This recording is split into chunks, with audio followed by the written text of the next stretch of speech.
FanDuel introducing a new charge on sports bets in Illinois. FanDuel specifically will start adding a 50-cent transaction fee to every online sports bet placed in Illinois starting September 1st. FanDuel, the sports book that made over $5.5 billion in revenue in 2024, has just started charging their customers more to bet. And I'm not talking about just heavier juice and worse odds. I'm talking about transaction fees on every single wager. Lawmakers passed a budget that includes a tax of 25 cents per wager. Then after that, it jumps to 50 cents a wager. Their taxpayers are paying for this, and they get nothing. Starting September 1st, FanDuel is slapping a 50% fee on every single bet, win or lose, for Illinois gamblers. It's their response to the state's new per-bet tax passed in late May, and that cost now is landing squarely on you. Let's break down what that means. What's up, dictators? Noble Living here, and I'm not gonna lie to you guys. I'm deeply concerned about the way things are shifting in the gambling world. I've been thinking about relocating to a new city for a while now, and one of my criteria is sports betting must be legal there. Like, that's a non-negotiable. Now, while Vegas is like a gambler's heaven for us, it's not the only place that you can survive as an everyday bettor or a sharp. And one of the destinations that I've been considering is the beautiful city of Chicago.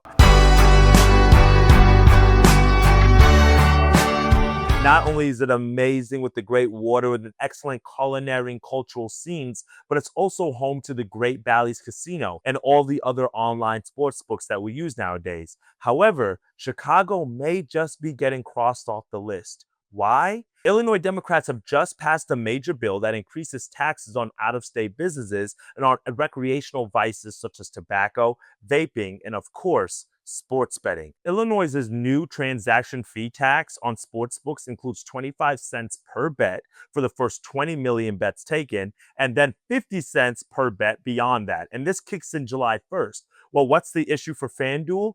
Only them and DraftKings are the only two sports books that's taken more than 20 million bets in Illinois last year. So how will FanDuel respond? In typical big corporate fashion. They're going to pass on the tax to us, the consumers, and every bet that's placed on the platform after September the 1st is going to get an additional 50% transaction fee as soon as the bet is placed. Yup, that's right, Bears fans. Just as Caleb Williams is about to hit his sophomore peak, you're going to have to fork over more coinage just to bet on him. And now I get it. You might be asking yourself, is only 50 cents, Noble? Like, why does that really matter? Because a 50% fee on a $10 bet is a 5% hidden surcharge on top of whatever juice is already baked into the odd. Now, we're going to break down the math real quickly, and I'm not going to dive into the calculations too deep because we did that in our last video. Make sure you click the link in the description in the bio so that way you guys can check out that video. But one thing that you guys have to understand is break-even percentage. You have to understand the math behind it, right? So a $10 bet at minus 110 is going to be a 52.4% break-even percentage. But when you add the 50% transaction fee in there, now you're looking at $10.50 for the bet, and that's a 52.5% break-even percentage. So that is 0.1% higher.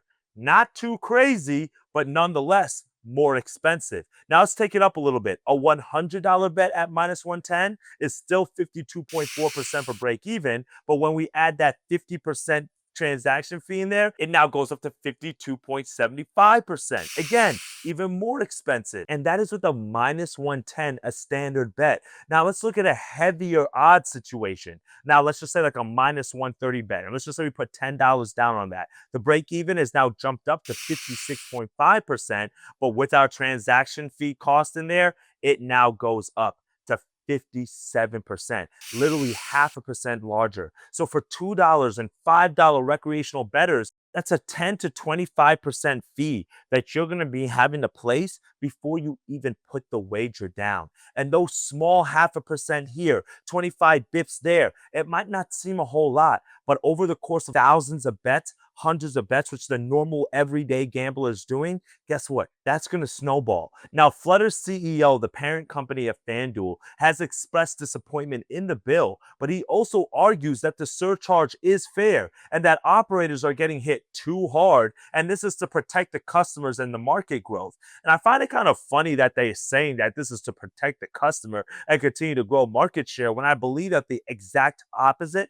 is what's going to happen. Giving your customers a consumer tax is protecting them? Stop the cap. Like, make that make sense. Furthermore, a big gripe I have with sportsbooks is that they can limit and ban good bettors, but they can take advantage of the bad ones. It's not the big gamblers who are going to be paying the majority of this tax. It's the little guys, because the big guys are putting down $10,000, $5,000 on a bet, and they're only going to have to pay the 50 cents. What about the person who's doing $5 bets, $10 bets? And let's be honest, the little guy, they gamble for different reasons, but it's mostly for the fun. It's for the rush and the goal of winning a few dollars to pay for the weekend drinks. But if they're going to have to bet 50 cents extra for every single bet that they place, and they know that there's going to be a fee, guess what's going to happen? Not only is this going to lead to less betting volume, which it could help the individual bettor, but I believe that this is going to lead to more parlays. Because when you're now thinking about paying that transaction fee, so you're going to say, let's combine more plays together so I don't have to pay so much of a transaction fee,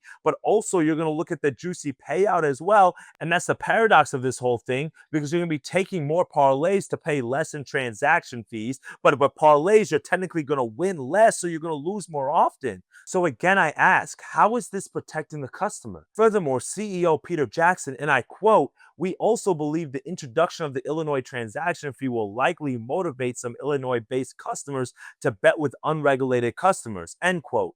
He's already acknowledging that market share could go elsewhere, but to worse offshore books. And I'm not against offshore books, because I actually use them quite often alongside other legal sports books.